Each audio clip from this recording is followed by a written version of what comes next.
भीती ही नेहमी बाहेरूनच येते असं नाही. ती अनेकदा शांतपणे आत बसते.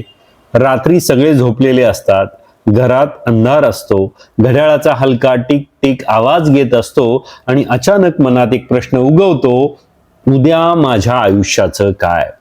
हा प्रश्न फक्त शरीराचा नसतो, हा प्रश्न असतो माझ्या आरोग्याचा, माझ्या पैशांचा, माझ्या आठवणींचा, माझ्या मुलांशी असलेल्या नात्याचा आणि शेवटी माझ्या अस्तित्वाचाही. आजच्या या जगात ही भीती अधिक वाढलेली आहे, कारण जग झपाट्याने बदलते.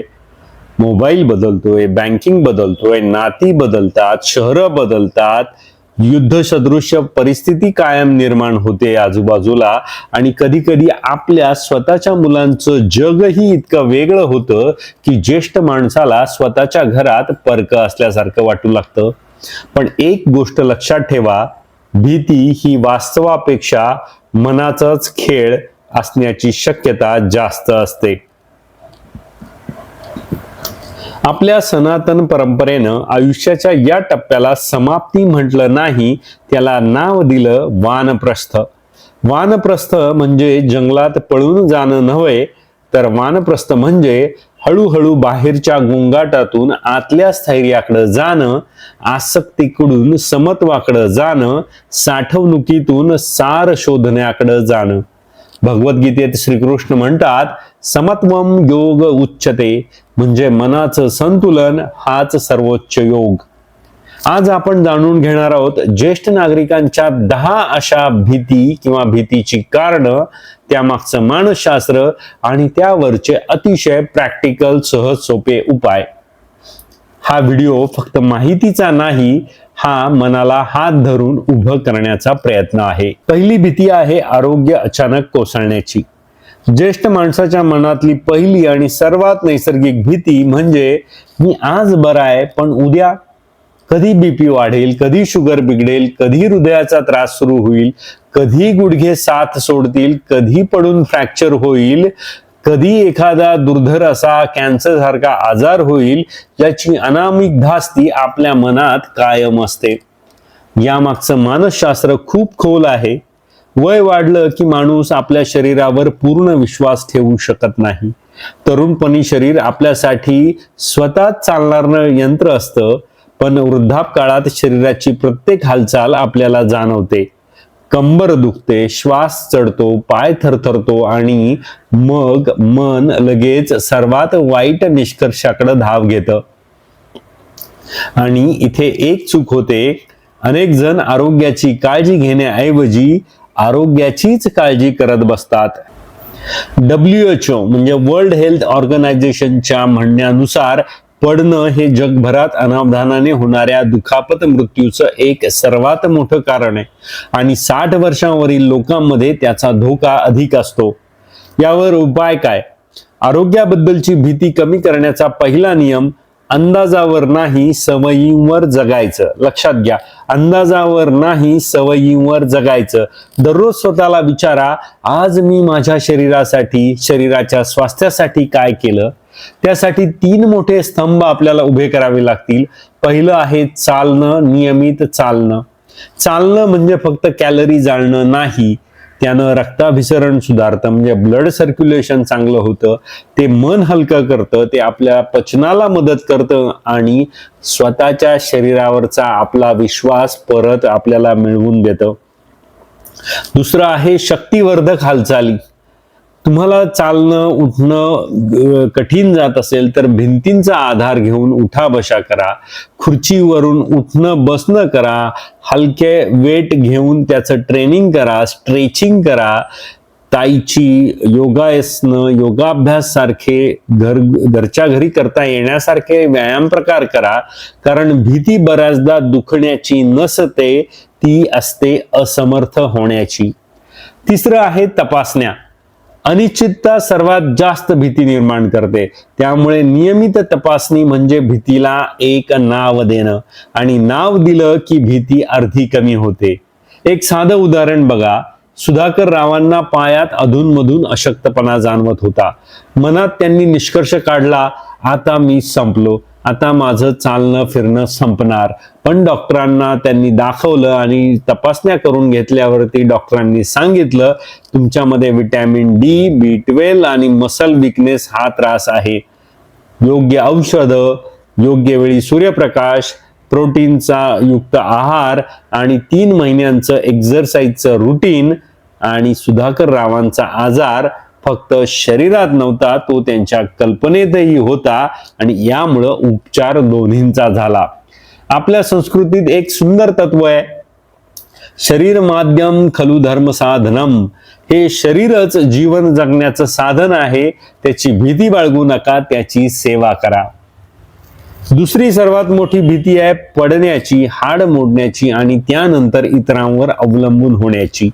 ही भीती वरवर साधी वाटते, पण तिची मुळं अतिशय खोल असतात. अनेक ज्येष्ठांना खरं तर पडण्याची नव्हे, तर पडल्यानंतर उभं परत राहता न येण्याची भीती वाटते. एकदा एखादा पडण्याचा प्रसंग घडला की मनात त्याची एक फिअर मेमरी तयार होते आणि यानंतर ती व्यक्ती जपून चालते किंवा कमी चालते किंवा बाहेर जाणंच कमी करते. आणि कमी चाललं की मग आपले पायांचे मसल्स, शरीरातले मसल्स हे आणखी कमकुवत होत जातात आणि मग पडण्याचा धोका खरंच वाढतो. याला मानसशास्त्रात विशियस सायकल किंवा दुष्टचक्र म्हणतात. याला उपाय काय, तर आपल्याच घराला चालण्यासाठी सुरक्षित बनवा. सुटे गालीचे, ओले फ्लोअर, अडथळे, मंद प्रकाश हे तुमच्या चालण्याचे शत्रू आहेत घरातले. त्यामुळे बाथरूम मध्ये तुम्ही ग्रॅब बार्स म्हणजे हँडल लावा, जेणेकरून बाथरूम मधला तुमचा वावर हा आत्मविश्वासपूर्ण होईल. रात्री मोशन लाईट लावा, म्हणजे ते काय फार महाग नसतात, ते आता स्वस्त झालेत. हालचाल झाली की लाईट लागते, त्यामुळे तुम्हाला रात्रीच्या अंधारात एखादं बटन शोधण्याचा, दूरचं बटन शोधण्याचा आणि त्या धडपडीत पडण्याचा धोका कमी होतो. बेडच्या जवळच टॉर्च ठेवणं, योग्य अशी चप्पल वापरणं, जिथे गोष्टींमध्ये इन्व्हेस्टमेंट करणं आवश्यक आहे तिथे माणसाने अवश्य करावी. स्वस्त चप्पल न बघता योग्य ग्रीप असलेली चप्पल तुम्ही वापरावी आणि या छोट्या छोट्या गोष्टी प्रचंड मोठा फरक करतात. दुसरं आहे बॅलन्स ट्रेनिंग. एका पायावर काही सेकंद उभं राहणं, टाच ते बोट चालणं, म्हणजे आधी टाच टेकवून मग हळूहळू पूर्ण पाय बोटापर्यंत टेकवून चालणं, चेअरचा सपोर्ट, खुर्चीचा सपोर्ट घेऊन साइड स्टेप्स करणं. हे एक्झरसाइज जरी तुम्हाला वाटत असले तरी खरं तर हे आत्मविश्वासाचं ट्रेनिंग देणाऱ्या गोष्टी आहेत. तिसरं आहे काठी, वॉकर, हिअरिंग एड म्हणजे कानातले ऐकण्याचे मशीन, चष्मे, स्पेक्टॅकल्स यांना कमीपणाचं चिन्ह मानू नका. जे साधन तुम्हाला स्वातंत्र्य देतं ते अपमान नाही, ते शहाणपण आहे. शारदा काकू बाथरूम मध्ये घसरल्या.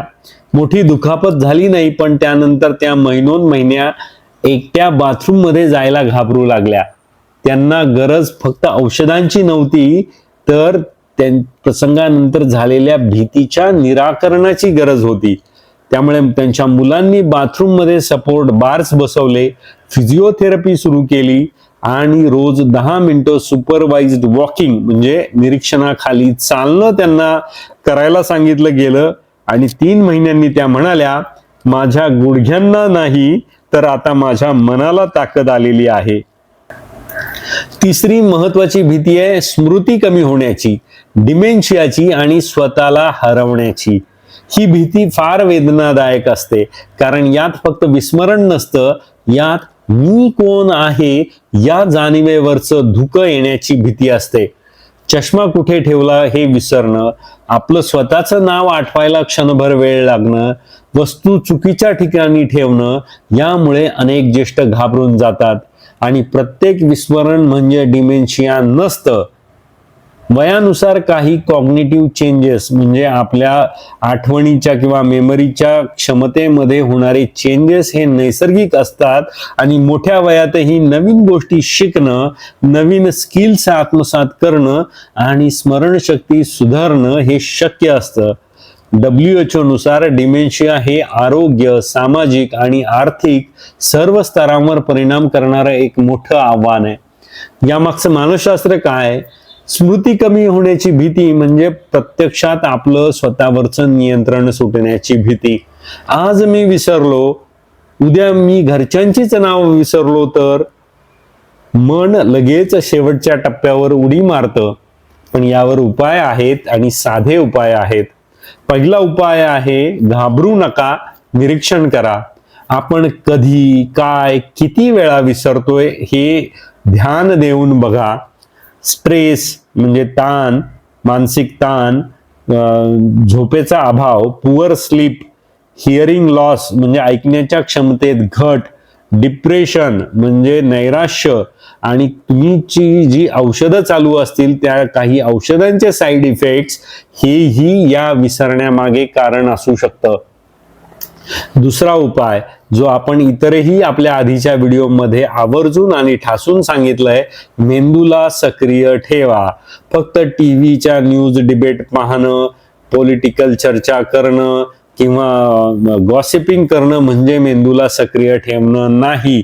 मेंदूला खुराक लागतो. जसा आपण लहानपणी वेगवेगळ्या गोष्टी शिकत होतो, दरवेळी आपल्याला क्युरिओसिटी असायची, तशी क्युरिओसिटी आपण या वयामध्ये पण जपायला हवी. नवीन गोष्टी शिकायला हव्या. त्यामुळे मेंदू आपला सक्रिय राहतो.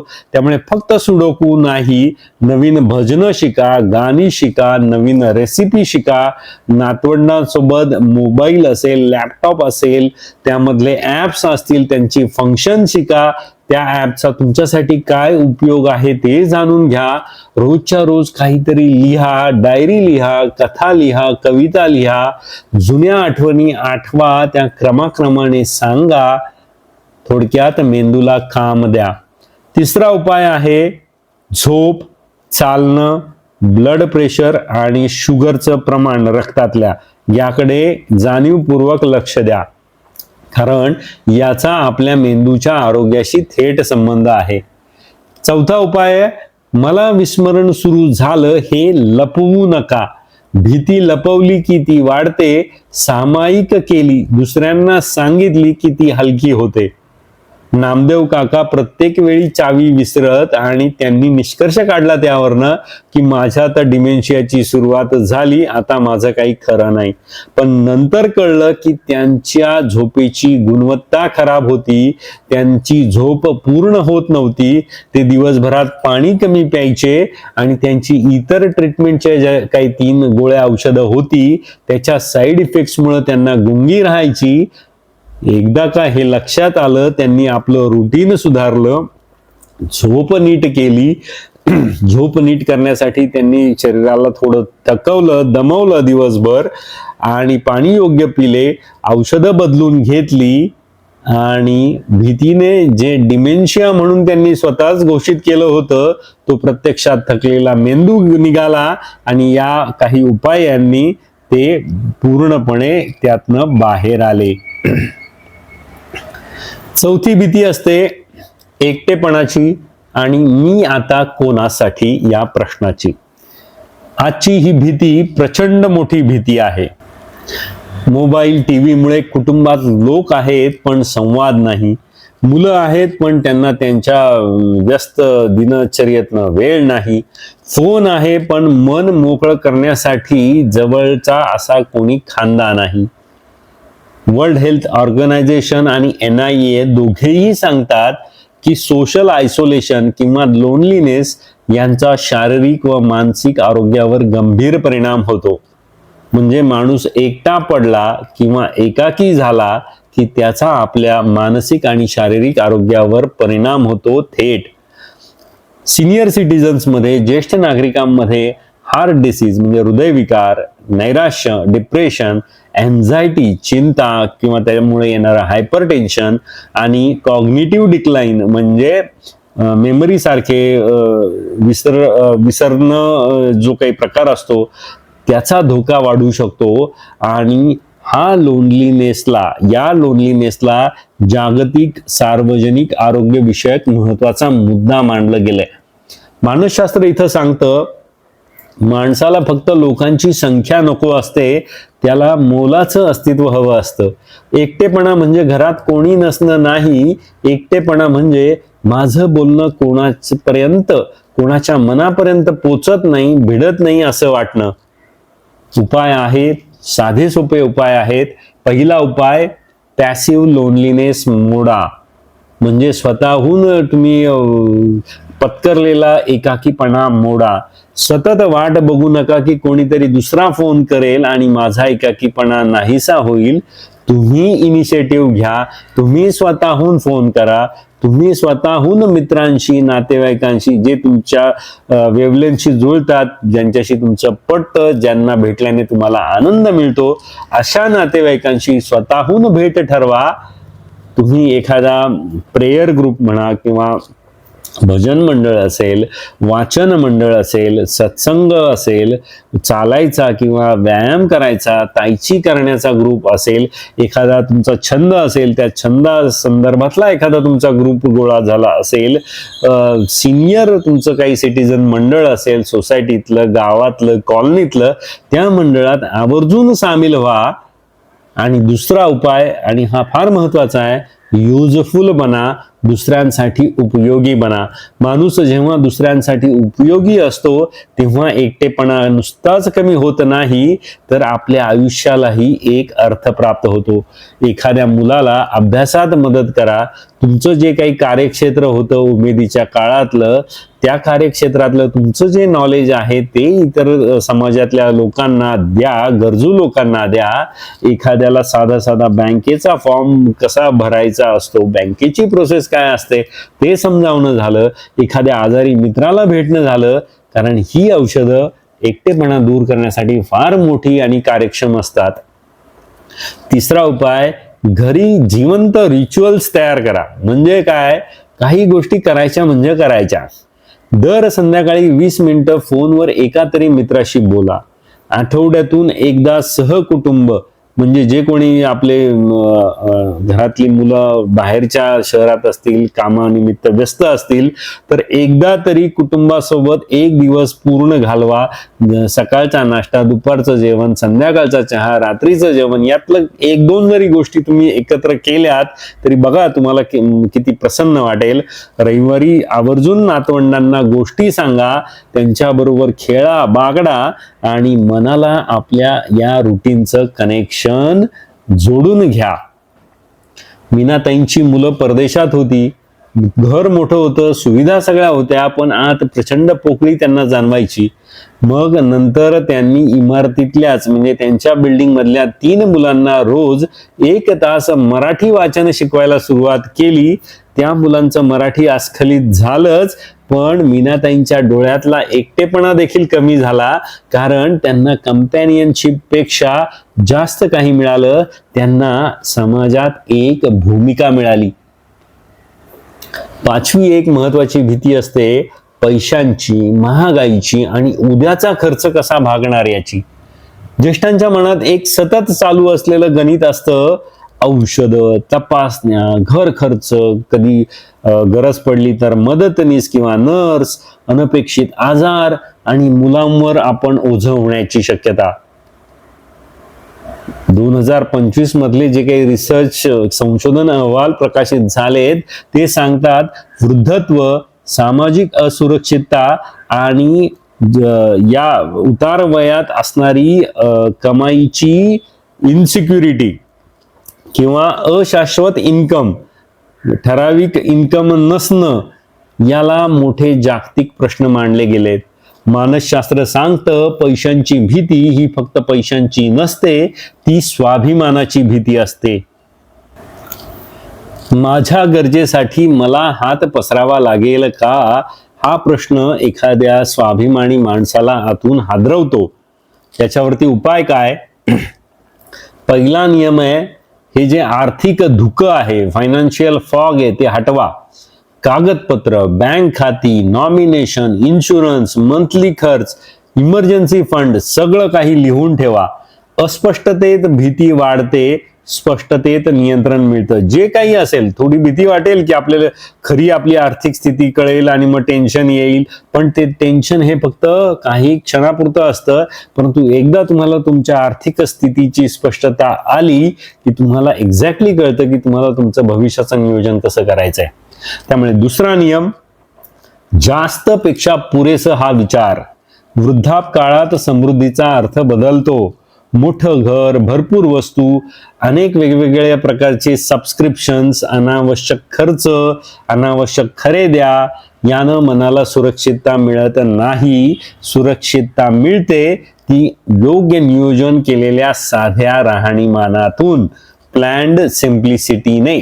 तिसरा नियम, कुठे कुठे आपल्या पैशाला गळती लागतीये ते निरीक्षण करून निरखून पहा. अनावश्यक मेडिसिन डुप्लिकेशन म्हणजे डबल औषधं, इम्पल्सिव्ह शॉपिंग म्हणजे अचानक मला वाटलं म्हणून मी शॉपिंग केली गरज नसताना, काही अनयुज्ड मेंबरशिप्स असतात, वर्षानुवर्ष चालू असतात, अनेक बिल्स असतात, युटिलिटीचे बिल्स असतात, 4 पेपर असतात, 4 चॅनलची सबस्क्रिप्शन्स असतात, वस्तूंची भाऊगर्दी घरात असते आणि हे सगळं पैसा आणि आपलं मन दोन्हीही खात राहतं. चौथा नियम आहे, कुटुंबाशी पैशाबद्दल स्पष्ट बोला. अनेक घरात मृत्यूपेक्षा पैशाची चर्चा जास्त टाळली जाते आणि ते एकदम चुकीचं आहे. देशमुख काकांकडे पैसा होता पण मनशांती नव्हती. प्रत्येक खर्च करताना त्यांना धडधड व्हायची. नंतर मुलासोबत बसून त्यांनी 3 याद्या केल्या: मासिक आवश्यक खर्च, आकस्मिक खर्च आणि स्वतःच्या आनंदासाठीचा राखीव खर्च. आता पैसा तोच आहे पण भीती निम्म्यानं कमी झाली, कारण पैसा अनिश्चित नव्हता, तो नियोजित झाला. गीता सांगते, युक्ताहार विहारस्य म्हणजे आहार विहार जगणं वापर हे सगळं संतुलित असावं. आणि वृद्धापकाळात हा श्लोक आर्थिक शिस्तीलाही लागू होतो.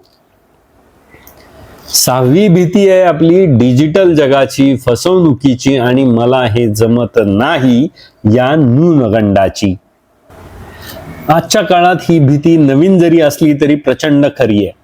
UPIचे स्कॅम, OTPचे स्कॅम, KYCचे स्कॅम, व्हिडिओ कॉलने होणारे scam, QR code, fake links, AI generated duplicate किंवा फेक आवाज. आणि ज्येष्ठ माणसाला अनेकदा असं वाटतं की जणू तो एका परक्या देशातच आलाय.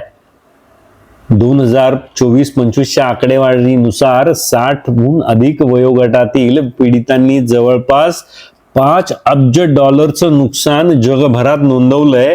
आणि टेक सपोर्ट, इम्पर्सनेशन, इन्व्हेस्टमेंट आणि इमर्जन्सी स्कॅम्स हे मोठ्या प्रमाणात दिसून आले.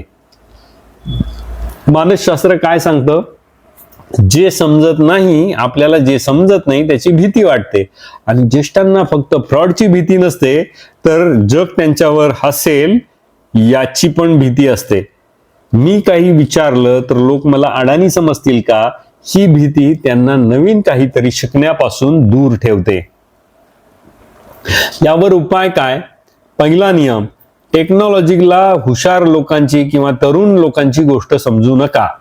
ती सवयीची गोष्ट आहे. जसं एकेकाळी शिवणयंत्र, गॅस, फ्रीज, ATM नवीन होतं, तसंच हे पण. दुसरा नियम, फॅमिली डिजिटल प्रोटोकॉल बनवा. कोणताही असा फ्रॉड सदृश्य किंवा तुम्हाला वाटते की फ्रॉड कॉल आला आणि पैसे मागितले गेले तर आधी मुलाला किंवा जवळच्या एखाद्या विश्वासू व्यक्तीला विचारा. OTP कधीही सांगू नका. अनपेक्षित लिंकवर कसल्याही आमिषाने क्लिक करू नका. बँक कधीही व्हॉट्सॲपवर तुमचं KYC करत नाही, हेही लक्षात ठेवा. तिसरा नियम, महिन्याला एक तरी नवीन डिजिटल स्किल शिका.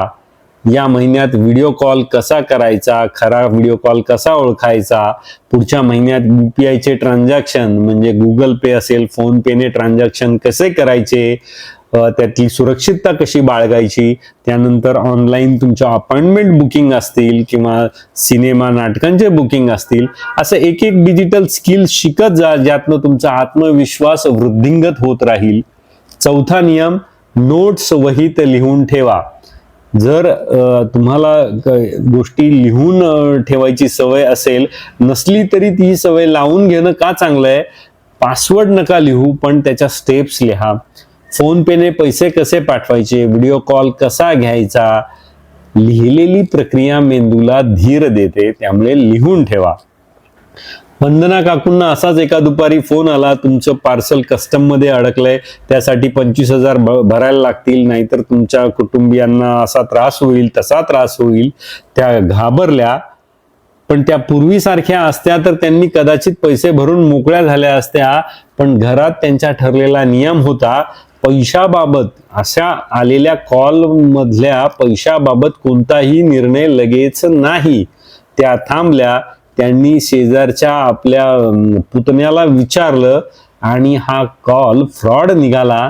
त्यांना त्या दिवशी फक्त मोबाईल हँडलिंगचं ज्ञान मिळालं असं नाही, तर स्वतःवरचा एक ठाम विश्वास मिळाला आणि आपले पैसे आपण स्मार्टपणे निर्णय घेतल्यामुळे वाचले, हा देखील त्यांना आत्मविश्वास मिळाला. ज्येष्ठ नागरिकांमधली अजून एक भीती म्हणजे आपल्या मुलांसाठी आपण ओझं होऊ का. ही भीती अनेक ज्येष्ठांच्या डोळ्यात दिसते, जरी ते तोंडाने बोलत नसले तरी. मुलांची स्वतःची धावपळ आहे, माझ्यामुळे त्यांना त्रास नको, मी आजारी पडलो तर कोण बघणार. अनेक आपल्या व्हिडिओच्या खाली ज्या कमेंट येतात त्यातनंही हीच भीती सतत व्यक्त होत असते. ही भीती प्रेमातून जन्मते, पण प्रेम कधी कधी स्वतःविषयी कठोर बनवतं. मानसशास्त्र सांगतं, वृद्धत्वात सेल्फ वर्थ म्हणजे अनेकदा मी काय कमावतो यापासून मी इतरांना किती त्रास देतो किंवा देत नाही इथपर्यंत सरकतो. आणि ही धोकादायक अशी बदललेली व्याख्या आहे माझ्या स्वतःच्या डोळ्यातल्या स्वतःच्या इमेजची. यावर उपाय काय? पहिला उपाय म्हणजे डिपेंडन्सीला अपमान समजू नका. आयुष्यभर तुम्हीही कोणाला ना कोणाला आधार दिला आहे हे ठाम लक्षात ठेवा. आणि आता काही मदत स्वीकारायची गरज पडली तर ती जीवनाची एक नैसर्गिक परिक्रमा किंवा प्रक्रिया आहे असं समजून चाला. दुसरा उपाय आहे तो तर सगळ्यात महत्वाचा आहे, जे शक्य आहे ते स्वतः करा. औषधांची यादी व्यवस्थित ठेवणं, डॉक्युमेंट्स तयार ठेवणं, रोजचं रुटीन, डॉक्टरांचे रेकॉर्ड्स, इमर्जन्सी कॉन्टॅक्ट, हे सगळे सेल्फ रिस्पेक्टचे म्हणजे आत्माभिमानाचे भाग आहेत. तिसरा उपाय आहे कुटुंबाशी गिल्ट फ्री संवाद साधा.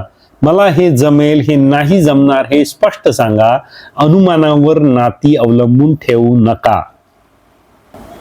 चौथा उपाय म्युच्युअल केअर मॉडेल म्हणजे काय? घरात फक्त मी ओझं असं न बघता या घराला मी काय देऊ शकतो हेही पहा. नातवाला गोष्टी सांगणं, घरातली शांतपण, धीरोदात्त उपस्थिती, तुमचे जे काही संचित असेल नॉलेज, ज्ञान असेल, तुमचा पेशन्स असेल, अनुभव असेल, संस्कार असेल, हेही एक प्रकारचं योगदानच आहे. गोखले काका नेहमी म्हणायचे, मी आता युजलेस झालो. मुलीनं एक दिवस त्यांना विचारलं, बाबा तू रोज नातवाला जो इतिहास सांगतोय त्याची किंमत तुला माहित आहे का?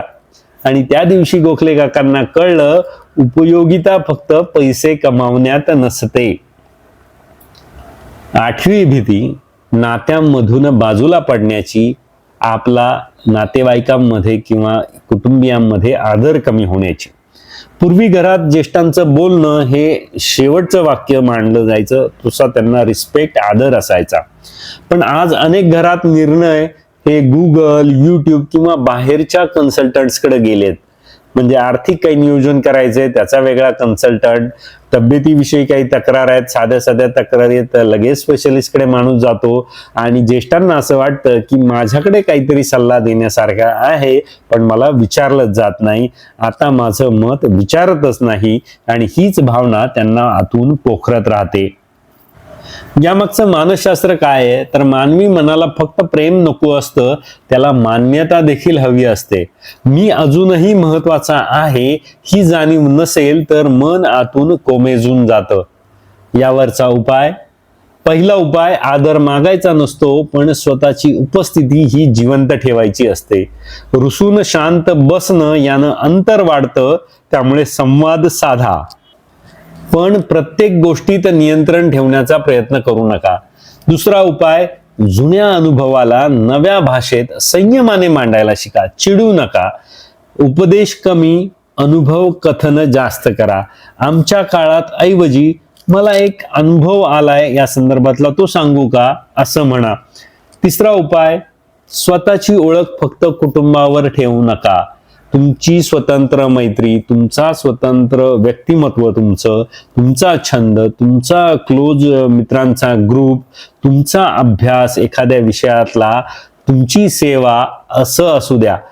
ज्यांची दुनिया फक्त मुलांभोवती असते त्यांना दुर्लक्ष जास्त दुखावतं आणि ते जास्त अधोरेखित होतं. उषाताईंच्या मते घरात कोणीही त्यांना विचारत नव्हतं, पण खरं काय होतं तर त्या प्रत्येक चर्चेत दोषारोपाच्या सुरात बोलत होत्या. पण नंतर त्यांच्या मैत्रिणींनी त्यांना सांगितलं आणि त्यांनी आपली शैली थोडी बदलली आणि सूचना देण्याऐवजी त्या विचारू लागल्या आणि आश्चर्य म्हणजे लोक पुन्हा त्यांच्याकडे वळले. 9वी भीती, सगळ्यात मोठी भीती मृत्यूची, आजारपणाच्या शेवटच्या टप्प्याची आणि गूढ अशा समोरच्या भविष्यातल्या अज्ञाताची. ही सर्वात खोल, सर्वात शांत, सर्वात काय म्हणता येईल समकालीन म्हणा, परंपरेने चालत आलेली म्हणा आणि सर्वात कमी बोलली जाणारी भीती आहे. माणूस मृत्यूला कमी घाबरतो, पण अनेकदा मृत्यूपूर्वीच्या असहाय्य अवस्थेला जास्त घाबरतो. मी बेडवर पडून राहिलो तर, शेवटच्या वेळी माझ्याजवळ कोण असेल नसेल, माझ्यानंतर माझ्या वस्तू, प्रॉपर्टी, कागदपत्र, कुटुंब यांचं काय होणार, आणि हा विषय टाळला जातो. त्याची चर्चा ओपनली केली जात नाही, त्यामुळे तो अधिक भीषण बनत जातो. मानसशास्त्र सांगतं ज्याबद्दल आपण बोलत नाही त्याचं आपलंच मन राक्षसी रूप तयार करतं. याच्यावरती उपाय, पहिला उपाय, मृत्यूबद्दल बोलणं अशुभ नाही, ते अत्यंत परिपक्व आहे. त्यामुळे तुमचं मृत्यूपत्र, इच्छापत्र, विल, नॉमिनेशन, मेडिकल विशेष म्हणजे तुम्हाला अवयव दान करायचे किंवा इतर काही गोष्टी करायच्यात, इमर्जन्सी इन्स्ट्रक्शन्स हे आधी लिहून ठेवा. असं केल्यानं मृत्यू जवळ येत नाही तर आपलं मन शांत होतं.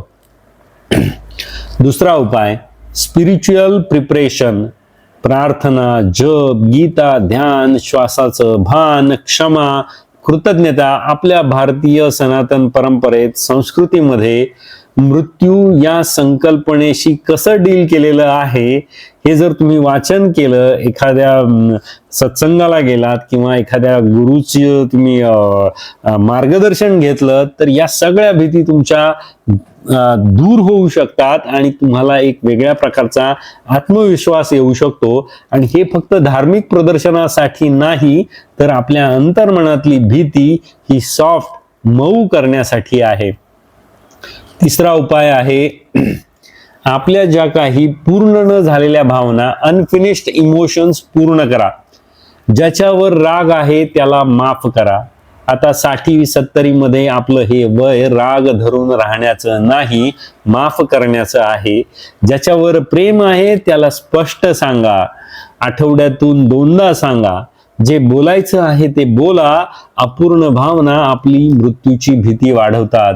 भगवद्गीता म्हणते, न जायते म्रियते वा कदाचित, आत्मा न जन्मतो न मरतो. हा श्लोक काही लोकांसाठी तत्वज्ञान आहे, पण अनेक वृद्धांसाठी, ज्येष्ठ नागरिकांसाठी तो भीतीवरचा मनोवैज्ञानिक मोठा आधार आहे. राम काकांना मृत्यूची भीती सतत वाटायची. नंतर त्यांनी 3 गोष्टी केल्या. आपली सगळी कागदपत्र नीट व्यवस्थित केली, कसलंही कन्फ्युजन ठेवलं नाही. जुनं भांडण असलेल्या चुलत भावाला फोन केला, ते भांडण मिटवलं. आता आठवड्यातून 2दा ते बोलतात, मनमोकळा संवाद साधतात, जुन्या आठवणींना उजाळा देतात आणि रोज त्यांनी 15 मिनिटं गीता वाचन सुरू केलं. त्यांची भीती तर पळून गेलीच, पण ती भीती मनात ठेवणारा तो माणूस देखील अंतर्बाह्य बदलला.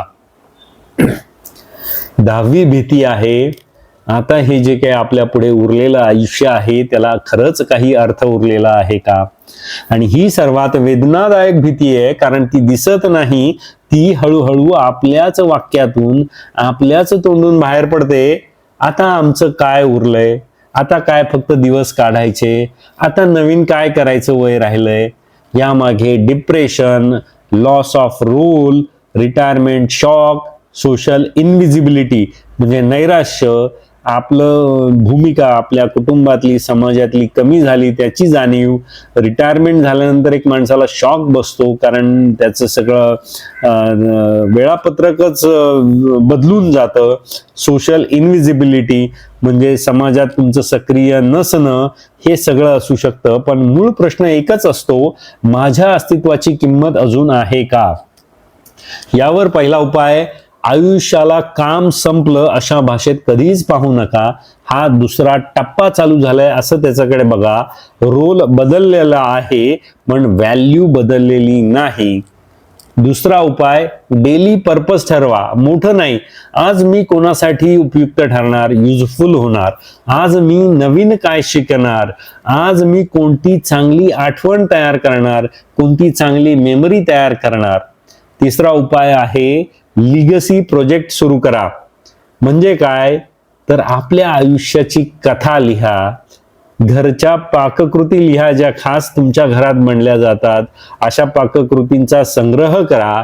कुटुंबाचा वृक्ष तयार करा, म्हणजे फॅमिली ट्री म्हणतो आपण ते तयार करा. भक्तिगीते रेकॉर्ड करा, भक्तिगीते गा. नातवंडांसाठी भावनिक अशी पत्र लिहा, त्यांना काय म्हणता येईल आपलं संस्कृती आपली परंपरा या गोष्टी कळतील अशी पत्र लिहा. हा केवळ छंद नाही, हा आत्ममूल्याचा पुनर्जन्म आहे. चौथा उपाय आहे सेवा. स्वतःच्या वेदनेतून बाहेर पडण्याचा सर्वात वेगवान मार्ग म्हणजे कोणाच्या तरी जीवनात प्रकाश आणणे. सुमित्राताईंना रिटायरमेंट नंतर खूप रिकामपण वाटायचं. नंतर त्यांनी त्यांच्या परिसरातील महिलांना दर शनिवारी वाचन आणि भजनासाठी एकत्र करायला सुरुवात केली. त्यांच्या आयुष्याचा प्रश्न बदलला. मी आता काय करू पासून माझ्यापुढे अजून कोण उभं राहू शकेल पर्यंत त्यांचा प्रवास झाला. मंडळी, ज्येष्ठत्वाची खरी लढाई शरीराशी नसते, ती असते आपल्या मनातल्या भीतीशी.